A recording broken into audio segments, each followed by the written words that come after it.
ہم اس وجہ کو بیان کریں گے کہ اللہ نے اس وجہ کو قرآن مجید میں جیسے بیان کیا ہے نا کہ میں ان کو برباد کر دیتا ہوں، اس کے عملوں کو برباد کر دیتا ہوں، وہ جتنے بھی نیک ہوں میں اس کو رد کر دیتا ہوں، وہ میرے نزدیک قبول ہی نہیں ہیں۔ میں دیکھتا ہوں تو نبی کی اطاعت دیکھتا ہوں۔ دوستو، وضو کیسے کرنا ہے؟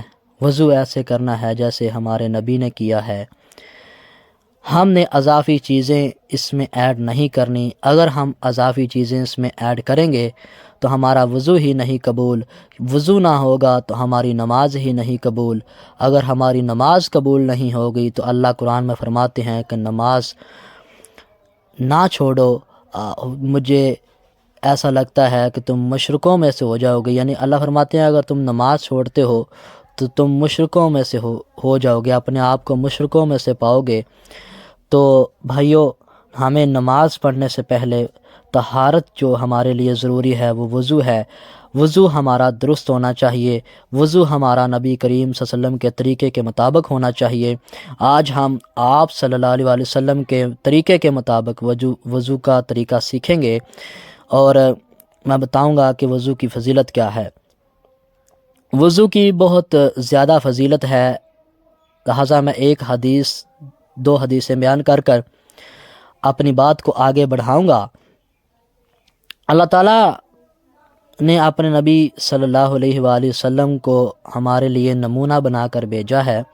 آپ صلی اللہ علیہ وسلم نے فرمایا کہ وضو کیا کرو، اچھی طرح وضو کیا کرو، اعضاء کو اچھی طرح دھویا کرو، قیامت کے دن وضو کی وجہ سے لوگ پہچانے جائیں گے، ان کے چہرے چمکتے ہوں گے، ان کے ہاتھ چمکتے ہوں گے، ان کے پاؤں چمکتے ہوں گے۔ تو آپ صلی اللہ علیہ وسلم نے فرمایا کہ وضو کو اچھی طرح کیا کرو۔ حضرت ابو ہریرہ رضی اللہ تعالیٰ عنہ نے جب یہ حدیث سنی تو آپ رضی اللہ تعالیٰ عنہ اپنے جو ٹخنے ہیں ان کو اپنی اوپر دھونا شروع کر دیا، اپنے ٹخنوں سے بھی اوپر دھونا شروع کر دیا۔ کسی نے پوچھا کہ ابو ہریرہ یہ کیا کرتا ہے کہ آپ صلی اللہ علیہ وسلم نے تو ٹخنوں تک دھوئے ہیں پاؤں، تو آپ اوپر تک دھوتے ہو؟ ابو ہریرہ فرماتے ہیں کہ میں نے نبی کریم صلی اللہ علیہ وسلم کو جب یہ فرماتے ہوا سنا کہ قیامت کے دن لوگ وضو کے اعضاء کے دھونے کی وجہ سے ان کے اعضاء جو ہوں گے وہ قیامت کے دن چمکیں گے، اس دن سے میں نے یہ کام کرنا شروع کیا ہے۔ تو آپ صلی اللہ علیہ وسلم نے بھی یہ عمل میرا دیکھا ہے، آپ صلی اللہ علیہ وسلم نے میرا جذبہ دیکھ کر مجھے منع نہیں فرمایا۔ دوستو، نبی کریم صلی اللہ علیہ وآلہ وسلم نے وضو کے متعلق ہی فرمایا، یہ تو نماز کا وضو ہے۔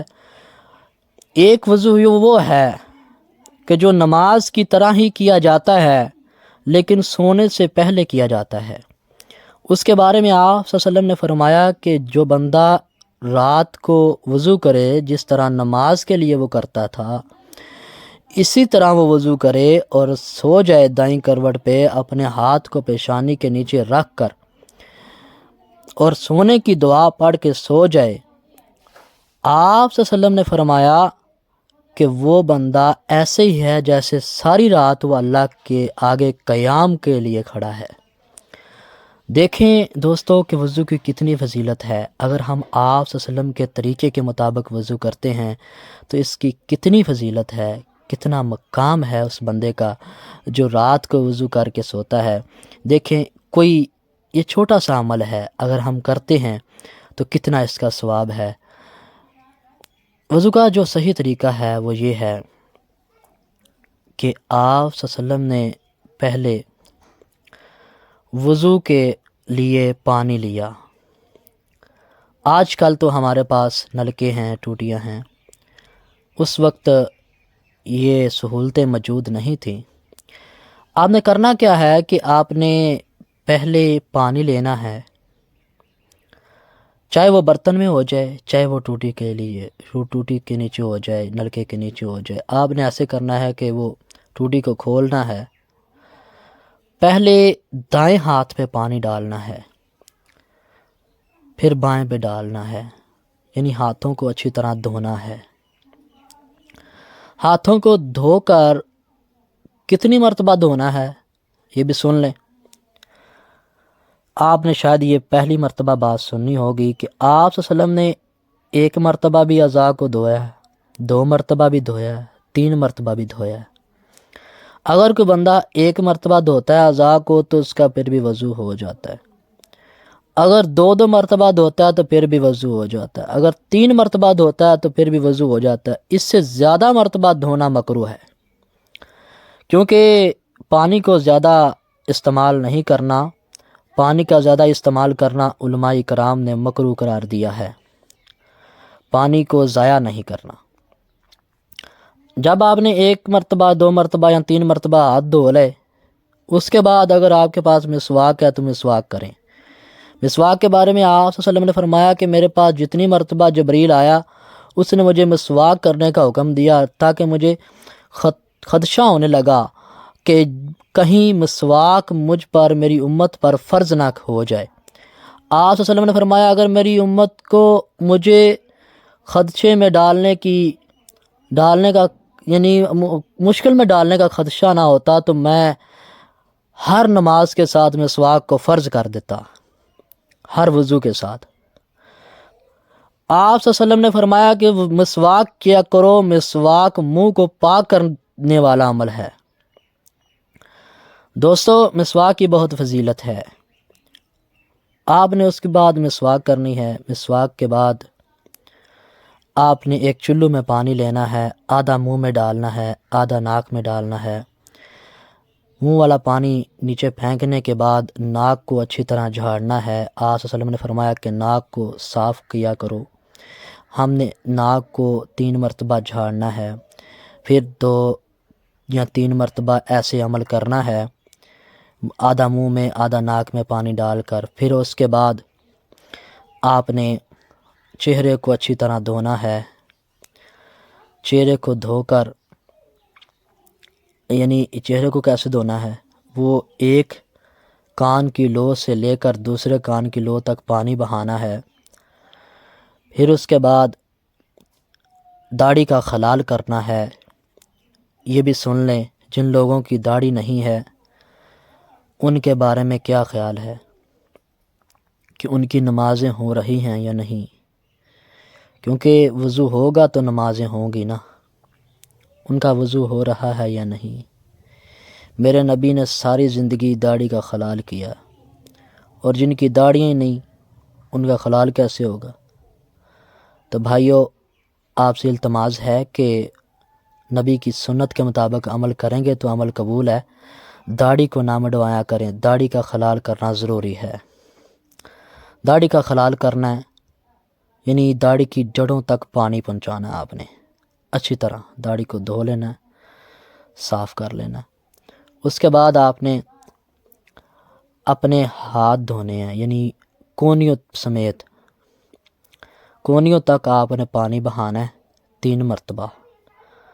جب ایسے ہی 1 2 مرتبہ یا 3 مرتبہ، جیسے بھی آپ نے 1 مرتبہ اگر کر رہے ہیں تو پھر 1 مرتبہ ہی کرنا ہے، اگر 2 مرتبہ کر رہے ہیں پھر 2 مرتبہ کرنا ہے، اگر 3 مرتبہ وضو شروع کیا تو 3 مرتبہ ہی کرنا، یعنی پہلے شروع کیا نا 3 مرتبہ آپ نے ہاتھ دھوئے ہیں تو پھر 3 مرتبہ ہی سارے اعضاء کو دھونے ہیں۔ اس کے بعد آپ نے سر کا مسح کرنا ہے۔ سر کا مسح کیسے کرنا ہے؟ 3 انگلیاں لے کے یا 4 انگلیاں جو ہوتی ہیں ان کو لے کے آپ نے ماتھے سے شروع کرنا اور پیچھے لے جانا ہے جہاں پہ آپ کے سر کے بال ختم ہو رہے ہیں، پھر ادھر سے ہی پیچھے سے ہی آگے کو لے آنا ہے۔ یہ آپ کا سر کا مسح ہو جائے گا۔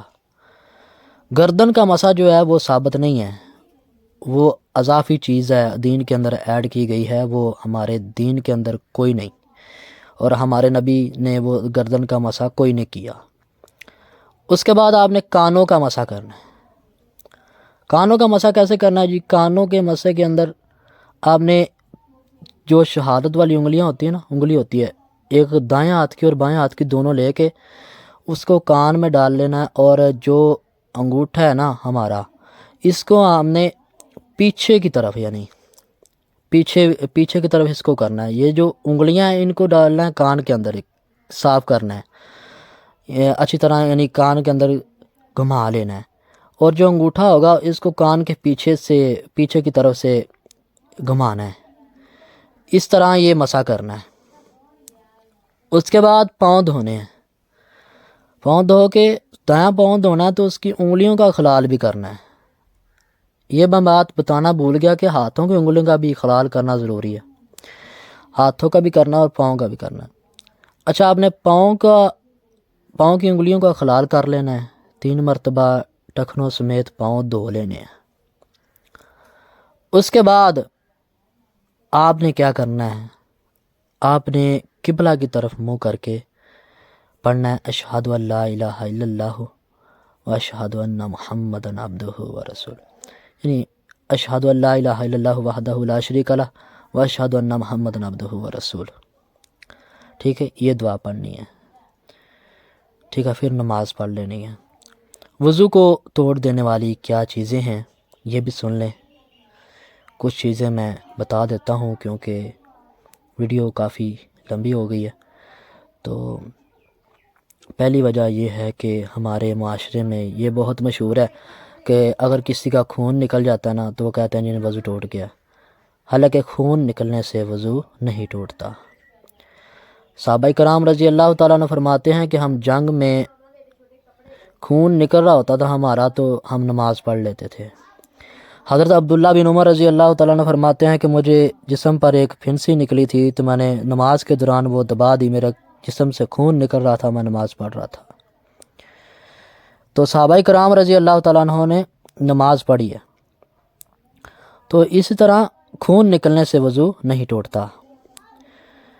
البتہ اگر کسی عورت کا خون حیض کی وجہ سے نکل آتا ہے تو پھر وضو ٹوٹ جائے گا اور اس کو نماز بھی توڑ دینی چاہیے۔ یہ بھی میں بات بتاتا ہوں۔ ابھی میں حدیث پڑھ رہا تھا صحیح بخاری کے اندر کہ نبی کریم صلی اللہ علیہ وسلم کے پاس ایک عورت آئی، آگے کہنے لگی کہ یا رسول اللہ، میں حیضہ ہو جاتی ہوں، یعنی کہ اپنے حیض کے دن سے بھی زیادہ مجھ پر یہ عمل رہتا ہے، میرے حیض کا خون نہیں رکتا۔ یہ بات شرم محسوس کرنے والی نہیں، اللہ جو ہے نا وہ بات حق بیان کرتا ہوا اللہ نہیں شرماتا، اور یہ چیزیں ہمارے مولویوں نے ہمیں جب سے بتانی بند کر دی ہے نا تو ہماری عورتوں کو بھی نہیں سمجھ آ رہی۔ میں بتاتا ہوں میری بہنوں کے لیے کیا حکم ہے۔ اللہ کے رسول صلی اللہ علیہ وسلم نے فرمایا کہ اگر تمہیں یہ بیماری ہے کہ تمہارا خون نہیں رکتا، تم ایسا کرو کہ حیض کے دن پورے کرو اور اس کے بعد جب خون آئے تو اس کو صاف کر لو، اچھے طرح کپڑے کو صاف کر لو اور اوپر پانی بہا لو، اور ہر نماز کے لیے تازہ وضو کرو تو اپنی نماز ادا کر لو۔ اس نے کہا تھا کہ میں نماز نہ پڑھا کروں، آپ نے فرمایا نہیں، نماز پڑھو، تمہیں یہ اللہ تعالیٰ کی طرف سے ایک بیماری ہے، تم اس پہ نماز نہ چھوڑو، ٹھیک ہے۔ اور جو ہماری بہنیں ان کو یہ بیماری ہوتی ہے تو ان کے لیے حکم ہے کہ وہ آپ اس کپڑے کو اتنا دھو لیا کریں اور وضو کر کے نماز پڑھ لیا کریں۔ اور جو ہمارے بھائی ہوتے ہیں جن کو یہ بیماری ہوتی ہے کہ وہ منی کے قطرے آتے رہتے ہیں یا پیشاب کے قطرے آتے ہیں، تو ان کے لیے بھی حکم ہے کہ وہ اگر بار بار غسل نہیں کر سکتے تو وہ وضو کر کے اپنا اتنی نجاست کو دھو کے تو نماز ادا کر سکتے ہیں۔ دوسرے نمبر پہ اونٹ کا گوشت کھانے سے وضو ٹوٹ جاتا ہے۔ یہ بات بڑی ایک عجیب بات ہے کہ بھائیوں کا سوال آتا ہے کہ اونٹ کا گوشت حلال ہے تو جب بکری کا گوشت کھانے سے وضو نہیں ٹوٹتا تو اس کا کھانے سے کیوں ٹوٹ جاتا ہے؟ تو یہ ہے کہ ہمارے نبی کریم صلی اللہ علیہ وسلم نے فرمایا ہے کہ وضو ٹوٹ جاتا ہے تو ہمیں اس پہ سوال کرنے کی کوئی ضرورت نہیں ہے، لہٰذا ہمیں وضو دوبارہ کرنا ہوگا۔ اس کے بعد حبس کرنے سے وضو ٹوٹ جاتا ہے۔ حبس کیا ہے کہ جو پخانہ کی طرف سے آنے والی جو ہوا ہوتی ہے اس کو بندہ روکے ہوئے نماز ادا کرے تو اس کا بھی وضو ٹوٹ جاتا ہے، اس کی نماز کوئی نہیں، جتنی دیر وہ دوبارہ وضو نہ کر لے، ٹھیک ہے۔ یہ بھی چیز ہے۔ بکری کا گوشت کھانے سے وضو نہیں ٹوٹتا۔ اگر آپ نے دودھ پیا ہے تو پھر اس کے بعد آپ کولی کریں گے. تو یہ چیزیں ہیں. تو امید کرتا ہوں کہ آپ کو سمجھ آئی ہوں گی. اگر آپ کو میری بات پسند آئی ہے تو اس ویڈیو کو لائک کیجئے گا اور بیل آئیکن پہ کلک کیجئے. اس چینل کو اگر آپ نے سبسکرائب نہیں کیا تو وہ بھی کر لیں. وآخر دعوانا ان الحمدللہ رب العالمین.